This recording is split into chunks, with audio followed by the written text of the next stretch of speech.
देखो कौन आया, देखो देखो कौन आया, देखो देखो कौन आया, देखो देखो कौन आया, देखो देखो जिंदाबाद असद अवैसी, जिंदाबाद असद अवैसी, जिंदाबाद। देखो देखो कौन आया, देखो कौन आया, देखो कौन आया, देखो कौन आया,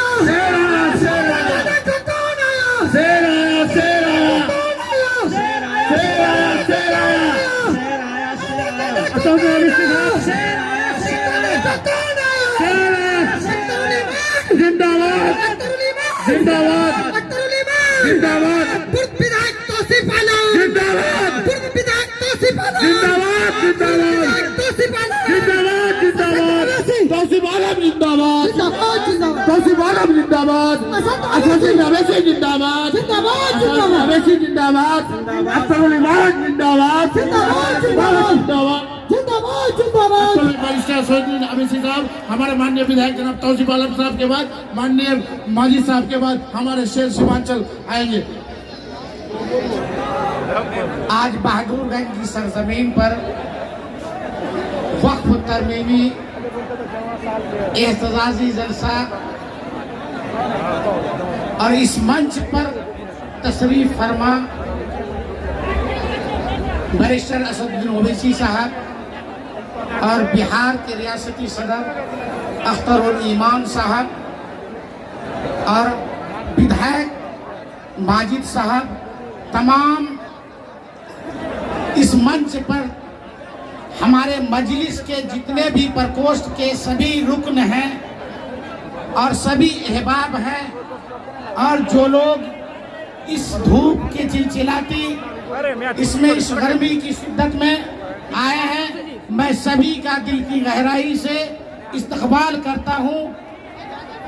आज हम लोग एहतजाजी जलसा में शामिल हुए हैं।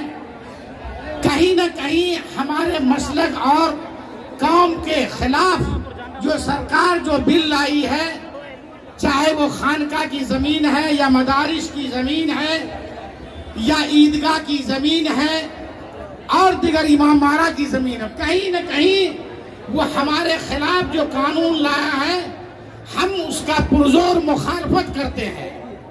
चूंकि वक्त की किल्लत है, मैं एक बात कह के ये जाता हूँ, खिज्र की लिबास में हजारों घूमते हैं राजन, अगर हिफाजत चाहते हो तो पहचान पैदा कर। सबको आखिर में अपील करूंगा, सभी लोगों ने इस मुल्क हिंदुस्तान में अपने कायद बनाया है, कहीं न कहीं किसी को अपना रहनुमा माना है। हम सभी लोगों से अपना अपील करेंगे कि आप अपना कायद बनाइए। एक ही शख्स पूरे हिंदुस्तान में है जो बैरिस्टर असदुद्दीन साहब, जो हमारी बातों को मजबूती से पार्लियामेंट में रखते हैं, और वो एक ही शख्स है जो बिहार के अख्तरुल ईमान साहब हम लोगों की जो भी मुसीबतें और बातें होती हैं वो बिहार असेंबली में रखते हैं। कहीं न कहीं हम लोगों को अपने कायद चुनने की जरूरत है। इतना कहकर मैं अपनी बात बहुत खूब। अब आपको मंच पे मौजूद MIM के राष्ट्रीय अध्यक्ष जनाब असदुद्दीन ओवैसी साहब, बिहार प्रदेश अध्यक्ष जनाब अख्तरुल ईमान साहब, यहाँ के बहादुरगंज के प्रत्याशी जनाब तौसीफ साहब, मेरे वालिद जनाब तसीरुद्दीन साहब, जिला अध्यक्ष हैबर साहब, हैदराबाद से आए नामपल्ली के विधायक जनाब माजिद हुसैन साहब और तमाम MIM के जिम्मेदारान।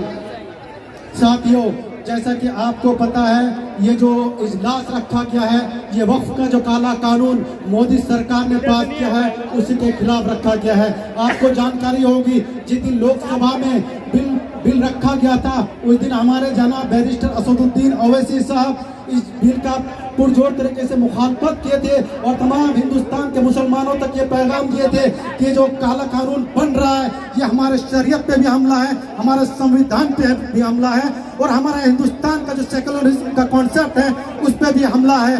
साथियों, आपको ये जानकारी होगी, सबसे पहले हमारे बाबरी मस्जिद को शहीद कर दिया गया, हम तब भी खामोश थे। उसके बाद ट्रिपल तलाक का कानून आया, हम तब भी खामोश थे। CA NRC पे कानून बना, हम तब भी खामोश थे। कश्मीर से आर्टिकल 370 को हटा दिया गया, तब भी हम खामोश थे। और अब ये मोदी सरकार हमारे खिलाफ वोट का काला कानून भी पास कर चुका है, हम इसमें भी खामोश है। आप कब तक खामोश रहेंगे? क्या आप तब तक खामोश रहेंगे? आपके मस्जिद को शहीद कर दिया जाएगा तब तक खामोश रहेंगे? या आपके कब्रिस्तानों में ताला लग जाएगा आप तब तक खामोश रहेंगे? या आपके मदारिस को बंद कर दिया जाएगा आप तब तक खामोश रहेंगे? साथियों, ये मेरे समझ से पड़े हैं, आपको जागना होगा। आपको हमारे बैरिस्टर साहब असदुद्दीन ओवैसी के साथ, अख्तरुल ईमान साहब के साथ आके एकजुटता दिखाना होगा। आपको कुछ नहीं करना है, हमारे पार्टी के साथ खड़े रहिए। जो करना है हम लोग करेंगे। अगर पुलिस वाला को हमें गोली चलाएगा हम उसके लिए भी तैयार हैं। एक बात जान लीजिए, हम अपने शरीयत पे हमला होने नहीं देंगे। हम अपने शरीयत के लिए, अपने संविधान के लिए शहीद होने के लिए तैयार है। बशर्ते आपको एमआईएम पार्टी का साथ देना होगा। बहुत बहुत शुक्रिया। बहुत खूब। बिहार के अध्यक्ष जनाब अख्तरुल ईमान साहब और हैदराबाद की सरजमी से चलकर आए हमारे जाबाज विधायक माजिद हुसैन साहब और यहाँ उपस्थित हमारे सभी क्रांतिकारी साथियों, नौजवानों, आज हम सब वक्फ अमेंडमेंट लॉ के प्रावधान में जो नरेंद्र मोदी द्वारा एक काला कानून हम लोगों पे थोपा गया है, इसके विरोध में आज हम सब यहाँ बैठे हुए हैं। ये काला कानून हमारे देश पे, हमारा आजादी पे, हमारे धर्म पे, हमारे खाने पे, हमारे पीने पे, हमारे उठने पे, हमारे बैठने पे, हमारे सोने पे प्रतिबंध लगाने वाला कानून है। इसलिए हम इस कानून का घोर निंदा करते हैं और इसका घोर विरोध करते हैं। आज वक्फ अमेंडमेंट लॉ कानून की शक्ल में बन चुका है और सुप्रीम कोर्ट में विचाराधीन है। हमारे बैरिस्टर असदुद्दीन ओवैसी साहब इसके लिए सुप्रीम कोर्ट में रिट फाइल किए हैं और उसमें विचाराधीन है। लेकिन इसके लिए हम सबको, पूरे हिंदुस्तान की जनता को, सेकुलर हिंदू भाइयों को, हमारे मुस्लिम भाइयों को जगना पड़ेगा, एकजुट होना पड़ेगा, तभी ये बिल पास हो सकता है। क्योंकि ये लड़ाई हमारी मस्जिदों की लड़ाई है, ये लड़ाई हमारे मदरसों की लड़ाई है, ये लड़ाई हमारी कब्रिस्तानों की लड़ाई है, ये लड़ाई हमारे दरगाहों की लड़ाई है, ये लड़ाई हमारे इमामबारों की लड़ाई है। क्योंकि हमारा ये जमीन, ये जगह, ये खेत, ये खलियान, ये बड़ी बड़ी इमारतें यही रह जाएगी। हमें सिर्फ चाहिए 2 गज की जमीन। वो 2 गज की जमीन भी हमारे नरेंद्र मोदी नहीं देना चाहते हैं। इसलिए इस कानून को हम पुरजोर विरोध करते हैं और इसका पुरजोर विरोध करते हुए हम सब यहाँ जमा होते हैं। और आज की बहादुरगंज के इस ऐतिहासिक सभा से हम सब पूरे हिंदुस्तान में ये पहुंचा देना चाहते हैं संदेश कि नरेंद्र मोदी सावधान हो जाओ, आप ये कानून नहीं चलेगा, नहीं चलेगा, नहीं चलेगा। संविधान जिंदाबाद था, जिंदाबाद है, जिंदाबाद रहेगा। जय हिंदुस्तान। मुसलमानों के ऊपर थोपा गया है वो ये है कि मुसलमानों का जो वक्फ का मामला है, बहुत से लोग सवाल करते हैं कि वक्फ कुरान और शरीयत में कहाँ है। मैंने आप लोगों के सामने अभी जो आयत पेश की है, इस आयत में वक्फ की दलील है। वक्फ का मतलब दान करना, अल्लाह के रास्ते के लिए कोई चीज़ कुर्बान कर देना। भारत की धरती पर तकरीबन 9.5 लाख एकड़ ज़मीन वक्फ की और प्रॉपर्टी के ताल्लुक से पाई जाती है। उस ज़मीन के ऊपर नए तरह के कवानीन बनाए गए। आप मुसलमान हैं, आपको पता होना चाहिए कि वक्फ अब से 1400 साल पहले इमाम शाफी फरमाते हैं कि सबसे पहले वक्फ इस ज़मीन पर अगर किसी ने किया है तो जनाब मोहम्मद रसूलुल्लाह सल्लल्लाहु अलैहि वसल्लम ने वक्फ किया। उसके बाद हज़रत उस्मान ने, हज़रत उमर ने और इसी तरह दूसरे सहाबाए किराम ने अल्लाह के रास्ते में दान और ख़र्च किए। तो वक्फ का ताल्लुक़ हमारे अक़ीदे से भी है, वक्फ का ताल्लुक़ हमारे ईमान से भी है। आज जो मुसलमान सबसे ज़्यादा सड़कों पर है, 2 वजह से। एक तो ये कि हमारा जो वक्फ का मामला है, जो कि शरीयत से इसका रिश्ता है, हमारे अक़ीदे से इसका रिश्ता है और हम मुसलमान शरीयत से। अगर शरीयत ना हो तो हमारे वजूद का कोई फ़ायदा नहीं। दूसरी बात यह है कि भारत के संविधान में भारत के जो कानून बना है उसके अंदर कई सारे आर्टिकल्स के अभी जो कवानीन बनाए गए उसकी खिलाफ वर्जी की गई। मुसलमान सबसे ज़्यादा सड़कों पर इसलिए वो अपने अकीदे को भी बचाना चाहता है और भारत के संविधान को भी बचाना चाहता है। मेरे भाइयों, नौजवानों, मुसलमानों, आप यकीनन इस वक्त आप मैदान में हैं। मुल्क हिंदुस्तान में अगर इस बिल के खिलाफ सबसे ज़्यादा जिस जमात ने बढ़ चढ़ कर हिस्सा लिया है उस जमात का नाम ऑल इंडिया मजलिस इत्तेहादुल मुस्लिमीन है। वहीं पर दूसरी जमातें भी बढ़ चढ़ कर काम कर रही, लेकिन इस उम्मत को अगर किसी ने बेदार किया है तो बैरिस्टर असदुद्दीन अवैसी साहब ने बेदार किया है। वरना 90% लोग नहीं जानते थे कि वक्त क्या है और क्या कानून बना। मेरे भाइयों, मेरे नौजवानों, आप इस वक्त जो सड़कों पर हैं ये सिर्फ शरीयत को बचाने के लिए नहीं बल्कि भारत के आर्टिकल में दफा नंबर 14 है जिसमें कहा गया इक्वालिटी बिफोर लॉ और the equal protection of the loss with in the territory of India. आप इसकी हिफाजत के लिए भी मैदान में हैं। आर्टिकल नंबर 25 आप उसकी हिफाजत के लिए भी मैदान में हैं। Article number 15 prohibition of discrimination on grounds of religion. इस जमीन पर सबसे बड़ा अगर धर्म मुल्क हिंदुस्तान में कोई धर्म है तो वह भारत का संविधान भारत का धर्म है। इसीलिए कुर्सी पर बैठने वाले प्राइम मिनिस्टर साहब से कहना चाहते कि आप धर्म के नाम पर कोई कानून बनाएंगे, आप अगर जात के नाम पर कोई कानून बनाएंगे तो भारत का संविधान उसकी परमिशन आपको नहीं देता है। इसलिए कि आर्टिकल नंबर 15 में लिखा है prohibition of discrimination on grounds of religion. टोपी और दाढ़ी देखकर कोई कानून नहीं बनेगा। ये देश चलेगा तो भारत के संविधान से चलेगा जो इस देश का कानून है, इस देश का धर्म है। और आप अगर ये समझते हो कि भाई ये बुज़दिल कौम है, ये कुछ करना नहीं जानती है, तो सुन लीजिए, 2 मिनट में अपनी बात पूरी करता हूँ। इस मट्टी को बचाने के लिए सबसे पहले मैदान में 1755 के अंदर अगर कोई था तो यही कौम अली वर्दी खान था। अगर इस देश की मट्टी को बचाने के लिए 1799 में अगर कोई अंग्रेज के सामने खड़ा था तो वो शेर मैसूर टीपू सुल्तान था। 1831 में सर पे कफन बांध कर अगर इस मट्टी को बचाने के लिए कोई मैदान में थे तो इसी कौम के लोग सैयद अहमद शहीद बरेलवी थे 1757 के अंदर। और जनाब 1919 में जलियांवाला बाग में हमारे लोगों ने कुर्बानी दी। उस वक्त इसी कौम ने देश को आजाद किया था। अगर आप जैसे जालिमों से इस देश को आजाद कराने की जरूरत पड़ेगी तो यही कौम सर पर कफन बांध कर मैदान में निकलेंगे और देश को आजाद कराएंगे। बहुत बहुत शुक्रिया, जज़ाकल्लाह। 1 मिनट में एक मैसेज और देना चाहता हूँ। दान का ताल्लुक इस्लाम से नहीं, हिंदू से भी। गीता में एक मंत्र है, दातव्यमिति यद्यानम दीयते नुक्कारिणे देशे काले च पात्रे च तद्दानम सात्विकम स्मृतम। दान करो, दान कीजिए।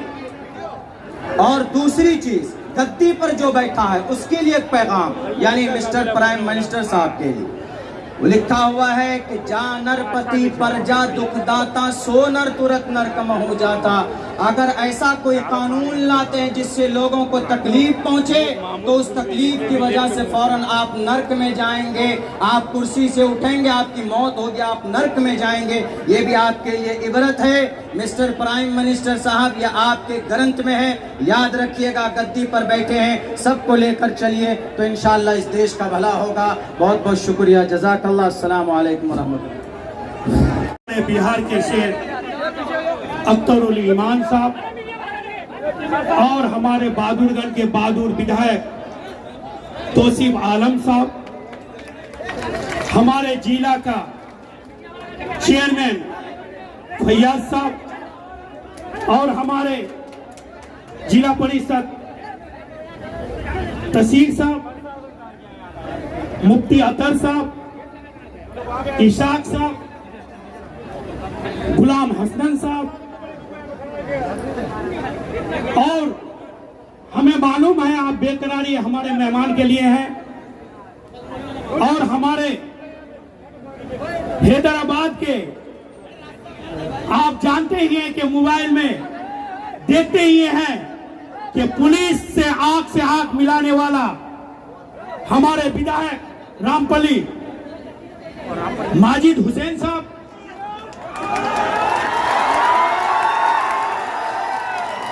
और बाबा साहब और हैदराबाद से आए हुए सभी मेहमानगण और दूर दराज से आए हुए हमारे शहर के दीवाने एमआईएम के परिवारगण, हमारे बुजुर्गों, हमारे दोस्तों, हमारे नौजवान साथियों, हमारे मीडिया बंधुओं और हमारे प्रशासन, सभी मेहमान को हम तहे दिल से शुक्रिया अदा करते हैं और सलाम पेश करते हैं। अस्सलाम वालेकुम। हम सिर्फ यही बोलना चाह रहे हैं अमित शाह को, नरेंद्र मोदी को और टकले योगी को कि हिंदुस्तान तुम्हारा नहीं है, हिंदुस्तान हमारा है, हम सबका है, हम सब हिंदुस्तानी का है। तुम इसे अगर आंख दिखाने का काम करोगे तो हिंदुस्तानी तुम्हारा आंख दिखाने का काम करेंगे। हम यही कहना चाहते हैं नरेंद्र मोदी को, तुम उस कौम से पंगा ले रहे हो, तुम्हें शायद मालूम नहीं कि फिरौन से बढ़कर तुम नहीं हो, नमरूद से बढ़कर तुम नहीं हो। जिस तरह उसके लिए मूसा पैदा हुआ था, उस तरह आज हमारे देश के लिए ओवैसी साहब पैदा हुआ। समझ जाओ, नहीं तो हम सब मुसलमान को तुम्हें समझना आता है। तुम्हें शायद मालूम नहीं कि ये मुसलमान वो कौम है, ये तो काला कानून के खिलाफ है, हमारे पुरखों का जायदाद का खिलाफ है। ये हमारे अल्लाह का वक्फ बोर्ड की जमीन, वक्फ बोर्ड की संपत्ति हमारा अल्लाह का है। हम इसको बचाने के लिए कुछ भी कर सकते हैं। हम करबला का मैदान में शहीद हो सकते हैं तो हम यहाँ पर हिंदुस्तान में भी शहीद हो सकते हैं, अपने कौम के लिए, अपने संविधान के लिए, अपने पुरखों के जमीन के लिए। यही बात कह के मैं अपनी बात खत्म करता हूँ। अस्सलाम वालेकुम। बिस्मिल्लाहिर्रहमानिर्रहीम। अज़ीज़ान गिरामी, अजीज भाइयों, बुजुर्गों, मंच पर उपस्थित हिंदुस्तान के मजलूमों की आवाज़, गरीब नौजवान साथियों की आवाज़ और हम सब के गार्जियन, सदन से लेकर सड़क तक तमाम हिंदुस्तान के मजलूमों की आवाज़, बैरिस्टर जनाब असदुद्दीन अवैसी साहब, बिहार के सदर काबिल एहतराम हमारे बड़े भाई जनाब अख्तर ईमान साहब, मंच पर उपस्थित बहादुरगंज के साबिक बहादुर विधायक और वर्तमान में उम्मीदवार जनाब भाई तौसीफ आलम साहब, जिला परिषद के चेयरमैन जनाब भाई फयाज साहब और हमारे सादिक समदानी साहब, तसीरुद्दीन साहब और इसी तरीके पर हमारे जिला के अध्यक्ष जनाब रहमुद्दीन उर्फ हैवे बाबा साहब और हमारे मुखिया संघ के अध्यक्ष जनाब हसनैन साहब। मेरे साथियों, आज चूंकि वक्त की कमी है, हमारे बिहार के सदर सबके नाम विस्तार से लेंगे। मैं 2-3 बातें अर्ज करना चाहता हूं कि आज न सिर्फ हिंदुस्तान बल्कि पूरी दुनिया देख रही है कि हिंदुस्तान के चाहे मुसलमान हो, चाहे दलित हो, चाहे कोई भी शोषित हो, अगर उनकी आवाज सबसे पहले सदन में उठती है, सड़क पर उठती है, उनका नाम बैरिस्टर असदुद्दीन अवैसी है। आज आपने देखा कि हमारे साथ जुल्म क्या किया जा रहा है। हमारे पालू खान का कत्ल किया, जुनैद का कत्ल किया, 3 तलाक का मामला हुआ, हम लोग सड़क पर नहीं उतरे। लेकिन जब हमारी शरीयत पर, हमारे कब्रिस्तानों पर, हमारी मसाजिद पर, हमारे खानकाहों पर, हमारी दीनी इदारों पर इनका हमला हुआ तो सबसे पहले सदन से लेकर सड़क तक अगर कोई आवाज उठती है उसका नाम बैरिस्टर असदुद्दीन अवैसी है। इसलिए साथियों, मैं चाहता हूं और मैं उन लोगों को चैलेंज करता हूं, भारतीय जनता पार्टी के लोगों को और उसके अलावा बजरंग दल के लोगों को, है तुम्हारे पास कोई नमूना जो हमारे पास बैरिस्टर शमसुद्दीन ओवैसी का नमूना है तुम्हारे पास? मुझसे कुछ लोगों ने सवाल किया कि इनके साथ गिरफ्तारी नहीं होती है, इनके बात पर कोई आवाज नहीं होती है, इनके खिलाफ कोई एक्शन नहीं होता है कोई माय का लाल जो तमाम बैलेंस को बरकरार रखते हुए, चाहे कोई भी हो, कोई भी एंकर हो, कोई भी प्राइम मिनिस्टर हो, इनसे ज्यादा कोई अच्छी बात रखता हो? इसलिए आज चूंकि वक्त की कमी है, हमारे नौजवानों आपको सबको सुनना है।